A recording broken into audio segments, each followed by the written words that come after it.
Rebonjour à tous pour ceux qui n'étaient pas là tout à l'heure.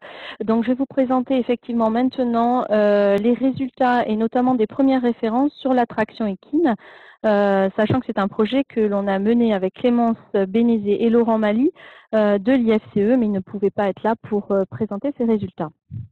Donc, vous aurez un poster qui a été réalisé sur ce sujet. Donc, en fait, face au manque de connaissances sur des repères technico-économiques sur l'attraction et pourtant un engouement ces dernières années sur ces métiers, l'IFCE a entrepris en 2018 un projet d'OG7, développement d'outils de gestion pour les entreprises de prestataires de traction équine, avec l'appui de l'Institut, dont l'objectif était d'élaborer des repères pour disposer d'une meilleure visibilité sur la rentabilité de ces métiers, mais aussi mieux accompagner les prestataires de traction et les porteurs de projets. Donc la méthodologie que l'on a utilisée, c'est celle emprunt du réseau ECA national. On s'est vraiment appuyé sur le réseau, parce que jusqu'à maintenant, ces entreprises de traction n'étaient pas intégrées dans le réseau ECA.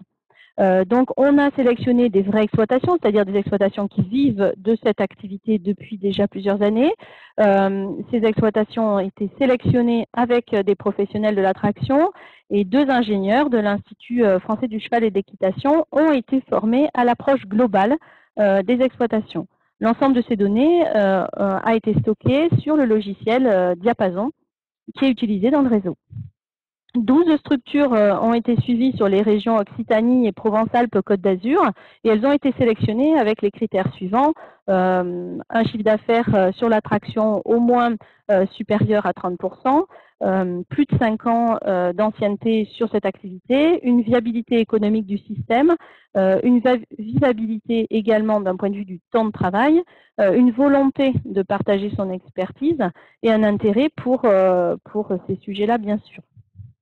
Donc les premières références technico-économiques ont été élaborées. Donc on a suivi ces entreprises sur 2 ans. 3 systèmes ont été suivis. Débardage, un premier système débardage et gestion de milieux naturels. Un second qui est service urbain et balade attelée. C'est tout ce qui est autour du ramassage des déchets, l'arrosage des plates-bandes de fleurs dans les villes. Et un dernier système qui est le travail de la vigne. Donc, vous aurez l'intégralité des résultats dans les synthèses et je vous montrerai les liens tout à l'heure. Mais globalement, ce qu'on peut dire, c'est que l'excédent brut d'exploitation médian de ces structures, c'est-à-dire les produits moins les charges hors amortissement et frais financiers, il est assez limité de 14 500 € par unité de main-d'œuvre exploitant. Mais en fait, ce sont des systèmes qui sont assez efficaces et qui ont une bonne efficacité économique puisqu'ils ont un EBE sur PB de 38%. En gros, sur 100 €, vous avez 38 € qui vous restent pour payer vos annuités et vivre. Dans les autres systèmes que l'on suit jusqu'à maintenant, on est plutôt autour de 20-25% de BE sur PB parce que ce sont des systèmes très souvent comme les centres équestres ou pensions qui ont beaucoup d'infrastructures et de grosses charges et notamment d'annuités. C'est vrai que derrière ces 14 500 €, dans ce type de système, il n'y a pas d'annuité. Donc en fait, c'est ce qui reste pour vivre.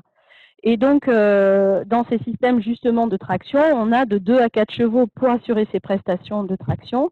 C'est des structures plutôt familiales et on a un produit de 56 500 €, un produit médian sur ces structures-là. Et il y a plutôt une bonne valorisation des chevaux puisque on a 12 500 € de produits de traction par équité. Donc, ce qui est assez élevé. Et donc, ce que l'on retient dans ces systèmes, c'est qu'il y a un vrai besoin effectivement de références technico-économiques, parce qu'on en avait très peu jusqu'à présent, que ces premiers repères, bien sûr, ils méritent d'être confortés, parce qu'on les a suivis que sur 2 années. Et ce sont des systèmes qui, maintenant, ont rejoint le réseau ECA national et qui vont être suivis sur le programme 2020-2024. Pour en savoir plus sur ces premiers résultats, je vous invite à aller regarder sur le site de l'Institut de l'élevage et sur la page du réseau équin 2 premières synthèses qui ont été réalisées, une monographie sur un système de traction en service urbain avec une vidéo qui explique un petit peu le métier. Je vous remercie de votre attention. Merci beaucoup. On peut passer aux questions s'il y en a. Simplement sur La suite du suivi de ces systèmes, combien seront suivis dans le cadre du réseau référence et comment ils se répartissent sur le territoire? Alors aujourd'hui, effectivement, on va suivre ce système. On est là aussi autour d'une dizaine de structures qui vont être suivies. Et au niveau de la localisation, on va en avoir sur les régions du Sud, encore sur l'Occitanie, sur Rhône-Alpes, sur le Nord-Pas-de-Calais, également sur la région de l'Est. On va pouvoir avoir une représentation un petit peu plus élargie que ce que l'on avait ici.